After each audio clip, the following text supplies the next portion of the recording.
je vais pas tourner autour du point, mais en fait, j'ai commencé vers casser ce matin et en fait, il faut que je vous montre la découverte que j'ai faite là. Ce grand monsieur n'a pas mis de majuscule. Regardez la fin du paragraphe. C'est pareil. Et c'est pareil dans tout le livre.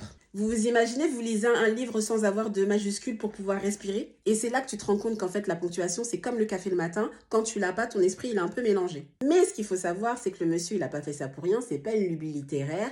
Ici, en fait, le fait de ne pas mettre de ponctuation, enfin de ne pas mettre de majuscule ni de point, c'est une façon pour nous de rentrer dans la psychologie du personnage, rentrer dans les pensées du personnage, comme si quelqu'un rentrait dans votre tête, puisque vous le savez, quand vous êtes en train de penser, généralement, il n'y a pas de début, il n'y a pas de fin.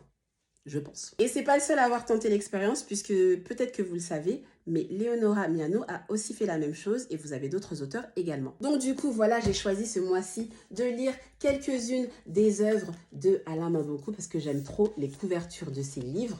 Et encore, je ne vous ai pas tout montré.